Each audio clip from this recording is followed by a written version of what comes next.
wabarakatuh. Nama saya Dia Puspita Anggraini. Kami dari kelompok 4 akan membahas tentang siklus penggajian. Di dalam siklus penggajian pasti ada dong yang namanya gaji. Nah, gaji itu apa sih? Gaji adalah hak-hak yang diterima oleh karyawan setelah memberikan atau memenuhi kewajibannya. Setelah kita tahu apa itu gaji, sekarang kita membahas tentang siklus penggajian. Siklus penggajian itu apa sih? Siklus penggajian adalah aktivitas bisnis yang berulang-ulang dilakukan oleh perusahaan dalam hal pemrosesan data yang berkaitan dengan pengelolaan karyawan, terutama yaitu gaji karyawan. Nah, di dalam siklus penggajian pasti ada dong yang namanya aktivitas-aktivitas siklus penggajian. Kira-kira apa sih aktivitas itu? Pada umumnya, perusahaan sudah mendesain secara khusus sistem untuk masalah penggajian karyawan, di mana hal tersebut akan memudahkan HRD maupun hal-hal yang dilakukan dalam perusahaan dalam melakukan penggajian. Yang pertama yaitu melakukan file induk penggajian. Kegunaannya adalah untuk memudahkan HRD dalam mengecek apakah ada karyawan baru ataukah ada karyawan yang sudah berhenti bekerja, sehingga seorang HRD tersebut dapat menyesuaikan apakah karyawan tersebut akan mendapatkan kenaikan gaji. Yang kedua yaitu adanya perubahan tarif dan pajak. Yang ketiga yaitu keabsahan waktu dan daftar hadir. Kegunaannya yaitu untuk melihat skema pembayaran gaji tersebut, apakah berdasarkan jam kerja ataukah berdasarkan kontrak kerja.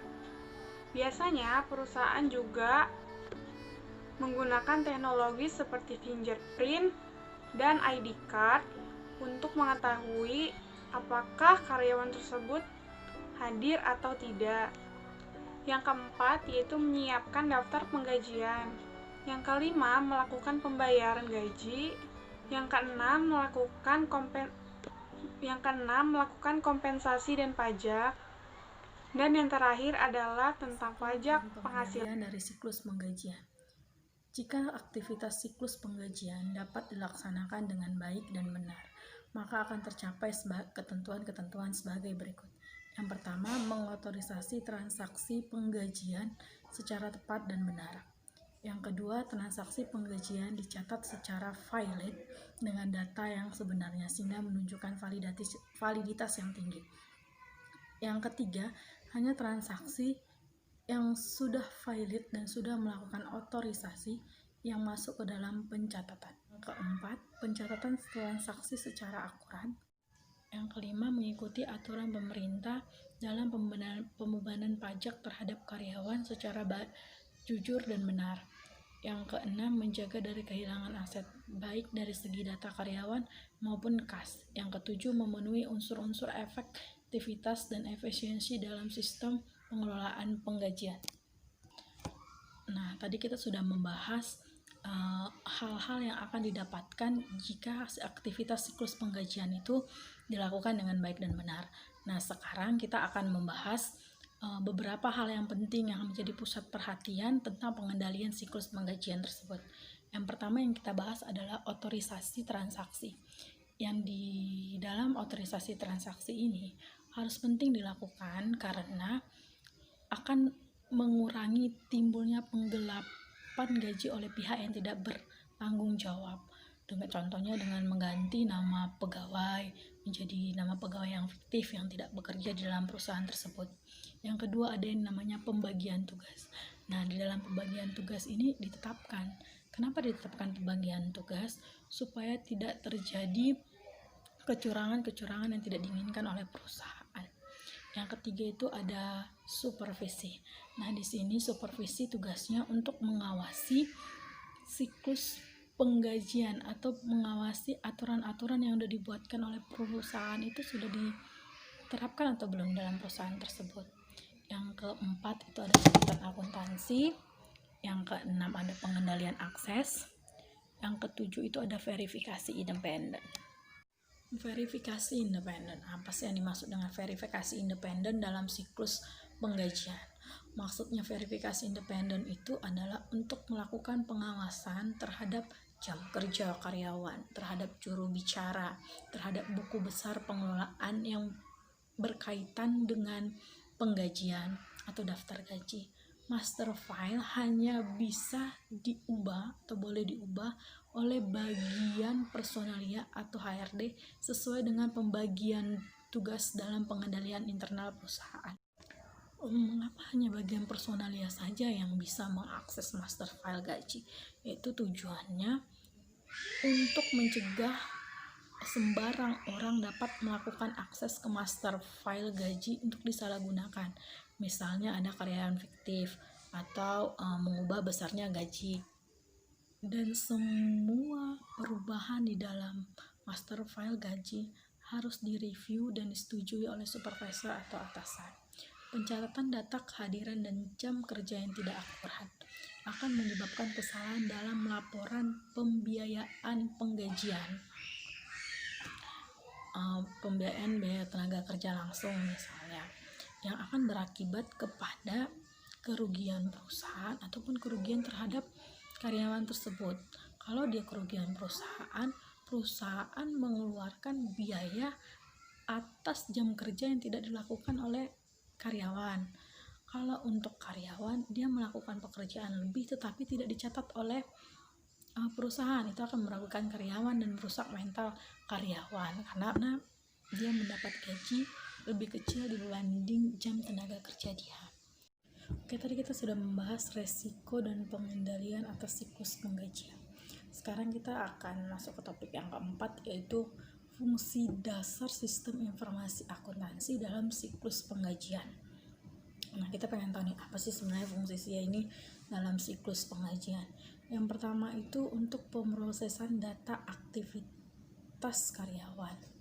Artinya sistem informasi akuntansi itu juga dia berbicara tentang data aktivitas karyawan, yang dimana di sini berbicara tentang ketepatan waktu karyawan dalam bekerja, terus apakah ada karyawan yang lembur, atau apakah ada karyawan yang pada saat itu tidak masuk kerja. Kan kalau tidak masuk kerja itu bisa terjadi pemotongan gaji, atau ada karyawan yang berhenti bekerja atau sudah masa kontraknya sudah habis sehingga harus ada penyetopan gaji terhadap karyawan tersebut, atau ada karyawan baru.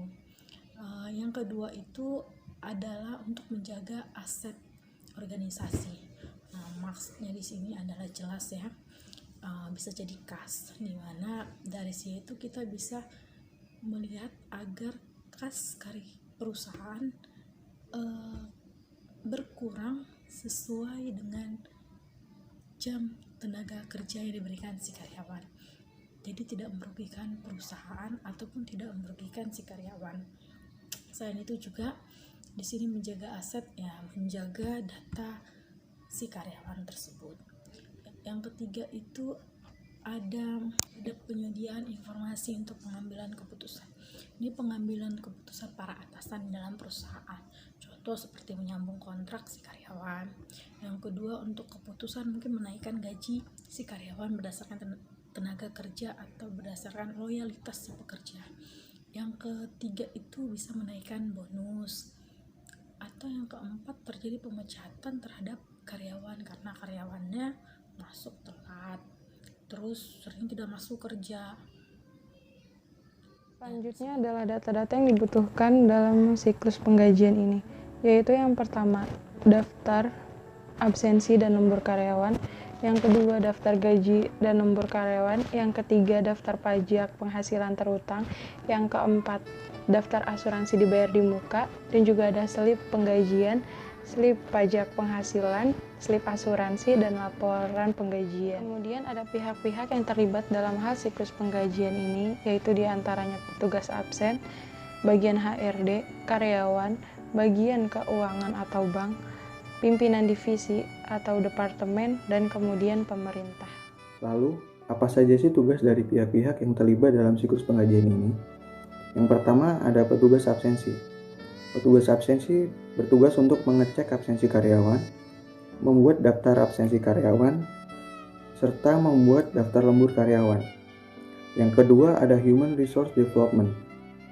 HRD bertugas membuat daftar gaji karyawan, membuat daftar lembur karyawan, menghitung pajak penghasilan pribadi karyawan, lalu menghitung biaya asuransi, lalu menyerahkan dokumen-dokumen tersebut kepada pimpinan, serta menyerahkan uang ke bank dan membuat laporan penggajian.